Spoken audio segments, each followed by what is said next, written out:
Hi! If you're watching this video, you probably have a new Prince Pro Series 7500 table tennis table. I'm here to guide you through the assembly process. We've done a lot of work up front, pre-assembling the apron, casters, legs, accessory holders, and brackets, so we hope you find the process simple and easy. A few things before we jump in. Your table comes with a limited warranty, detailed in your assembly instructions manual. If you have any questions or concerns, reach out to our customer service by phone at 1-866-677-4771 or by email at customer.service@dcsg.com. Remember that this table is intended only for indoor use. When not in use, make sure the wheel locks are properly engaged and store it in a dry indoor space. Condensation and moisture can cause damage to the tabletop. Examine your table regularly for wear and tear, and discontinue use immediately if you find any defect or damaged part. Before taking any parts out of the box, please refer to page 1 of your assembly instructions manual for a detailed safety notice. Only adults should assemble this table, and at least 2 or 3 adults are required for full assembly. Children should never adjust or move the table and should not be left unattended with the table. Never climb, sit, jump, lean, or stand on the table. It is not intended to bear weight and serious injury may result. Always wear proper safety equipment during assembly, especially when using power tools. And be sure to find a dry, flat, clear area to set up. Also, keep in mind that you sometimes will only need to hand tighten hardware, having them loose enough to adjust in later steps. So do not tighten hardware until instructed. If using a power drill during any of these steps, keep the torque low to avoid stripping screws and holes. Finally, before beginning, refer to page 2 in your assembly instructions manual for a complete breakdown of all the parts you'll have and the tools you'll need. It may be helpful to view this video once the whole way through before starting assembly. Now, it's time to jump in. We'll walk you through assembly one step at a time. In this step, you'll be attaching the 4 triangle support plates, part H18, to the 2 caster beams, part P2. To do this, you'll need 8 H2 bolts, 16 H13 washers, 8 H17 stop spools, and 8 H6 lock nuts. Do remember before you begin to keep the assembly area clear of children and pets at all times. To start, align a triangle support plate with the caster beam, lining up the holes. Then, thread the bolt through a washer, the caster beam, a stop spool, the triangle support plate, another washer, and finally a lock nut. This can be easiest to perform if you thread both bolts at the same time on each end. Just hand tighten the nuts for now, since we'll be adjusting them in a later step.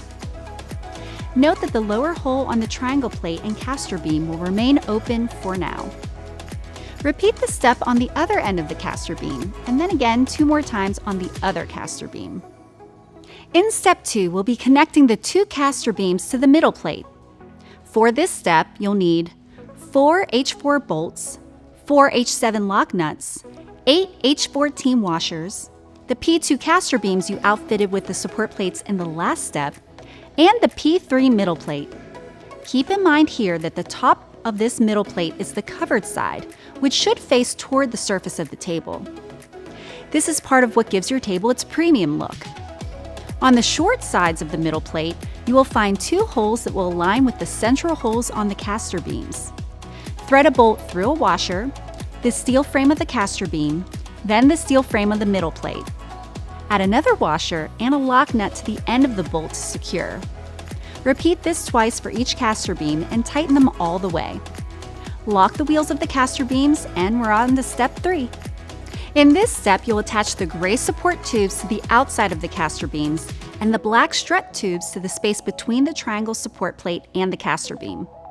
In both cases, make sure that the longer end of each beam is attached to the caster beam, bending up and out from the table as you see here. To do this, you'll need 4 H1 bolts, 4 H6 lock nuts, 4 H9 plastic spacers, 8 H10 plastic washers, and 8 H13 washers. We'll also be using the 4 support tubes and 4 strut tubes. A word of warning, be sure not to over-tighten the nuts in this step. Because the spacers are plastic, applying too much pressure may cause them to crack. You want to tighten them until they're secure, but no farther. If you've over-tightened the nuts from step 1, you'll need to loosen them so you can get the struts into the space between the caster beams and the triangle plates. To attach the tubes to the caster beams, thread a bolt first through the metal washer, then a gray support tube and a plastic spacer. Then thread it through the caster beam, a plastic washer, the black strut tube, another plastic washer, the triangle support plate, and a second metal washer. Secure it all with a lock nut. Ensure the nut is tight and then repeat this step at each of the 4 triangle support plates. This may be the simplest step yet. Angle the black strut tubes straight upward. Angle the gray support tubes down to avoid interference while you attach the tabletop. Be careful at this point. The support tubes will protrude into your assembly area. Exercise caution when completing the remaining assembly steps. The next few steps will focus on joining the base of the table to the tabletop. In steps 5 through 8, you'll be setting up just one half of the tabletop. When you have one half done, repeat those steps on the other half. When the tabletops are only partially attached, they are not secure and can be knocked over easily. Only work on one side of the tabletop at a time, and don't leave the table unattended at any point in these steps. These steps are also the ones that require at least 2 or 3 adults to complete. Do not attempt this assembly alone, as this may lead to injury. Make sure that you also lock the wheels securely. Finally, do not open the table to playing position until all of the support beams and hinges are attached to the table frame. For this step, 2 adults, one on each side of the table, should lift the tabletop and align the U-shaped beam on the underside with the black strut tubes. The tabletop itself should face toward the center of the table base. In an even and controlled manner, lower the tabletop and attach it to the table base. Make sure the pre-drilled holes on the U-beam line up with the pre-drilled holes on the black support beam. This will be important during a later step. Now your tabletop is on, but it's still unstable. That's what the support tubes are for. In this step, we're going to attach the gray support tubes from step 3 to the outside of the table legs. Remember to be careful around the table for the next 3 steps. Don't open it or leave it unattended. It can still easily fall over and cause injury or property damage.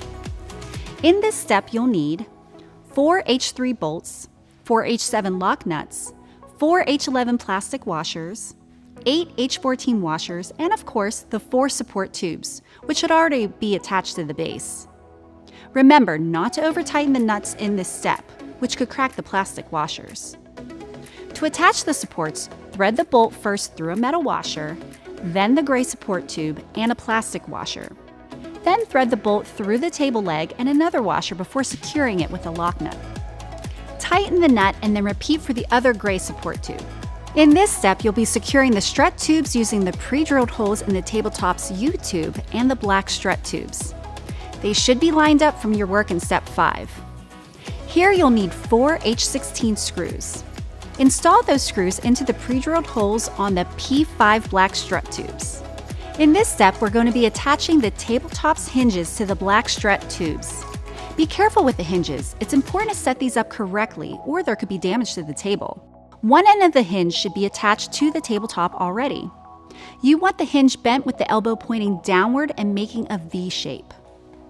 For this step, you'll need 4 H5 bolts, 4 H8 lock nuts, 4 H12 plastic spacers, 8 H15 washers, and the black strut tubes already attached to the base and the tabletop.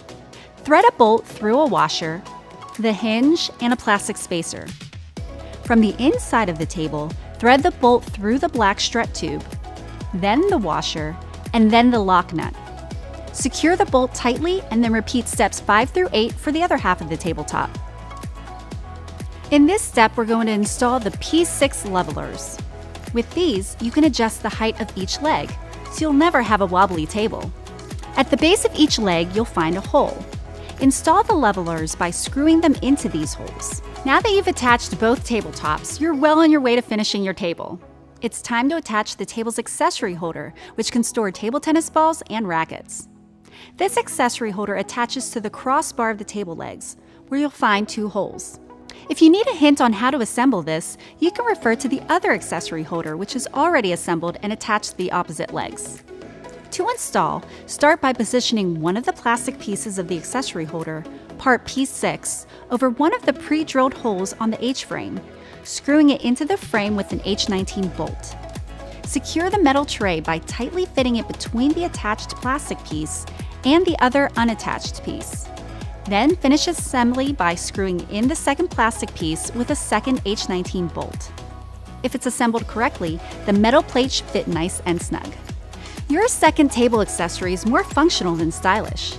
Protect the corners of your table with the P9 corner bumpers. Be especially careful during this step. Be sure to put both corner bumpers in place before pinning them to avoid damage to the bumpers. To assemble these, you only need to fit them into the corner slits, and then, once they snap into place, insert a P10 bumper pin in the hole under the tabletop. You're just about done. Before you move on to the next step, make sure all of the support tubes and hinges are assembled correctly. Do a triple check that the area is clear of any obstacles, and as a reminder, do not allow children to climb around any part of the table. Once the area is clear, you're ready to test out your table tennis table's folding mechanism. If you've correctly assembled both tabletops, your table can be safely moved from storage mode to playback or gameplay position.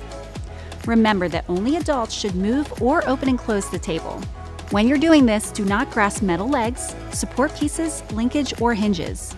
These parts can move and can pinch your fingers or hands. Grab the center of the top edge of the tabletop. With caution and control, gently pull the table outward until the legs rest on the floor. To secure the table, lock the hinges on both sides of the table by pushing up on the elbow. With one tabletop down and the other raised, the table is now in playback mode, perfect for solo practice. To put your table in gameplay mode, repeat this step with the other tabletop. If you're planning on putting the table in storage, start by unlocking the hinges. Then, grab the center of the table's front edge, pull up and out, and continue until the tabletop sits comfortably on its own. Repeat this for the other side of the table. Once the table is secure, you can safely unlock the wheels and move it about. For safety, lock the wheels again once you've reached the desired storage or play area. Keep the wheels locked until you move the table again. Be sure to never have the table partially opened or not fully secured, and do not leave the table unattended in standing position without being properly stored. Finally, you are ready for the last step, assembling the net. For this, you will need the two P7 net posts and the net itself. If you're planning on putting the table straight into storage mode, you'll want to attach the net post to only one tabletop surface, as close to the center as possible, and then move the net post back to the center when you put the table in play mode again. Start by securing the posts to your tabletop by screwing them onto the center of the two tabletops. With the white part of the net facing up, attach the net to one post by sliding one net sleeve onto a post. Stretch the net across the table to slide the sleeve into the other post. Tighten the net by pulling the cord down and hooking the chain at the bottom of the net post. If you want to adjust the net height, crank the wheel underneath the net post. With that final touch, you've finished your table. Congrats! You're basically a pro, but practice makes perfect. So familiarize yourself with the storage, playback, and play position instructions in your manual. Keep your manual and a link to this video handy for future reference. We hope you enjoy your new table tennis table.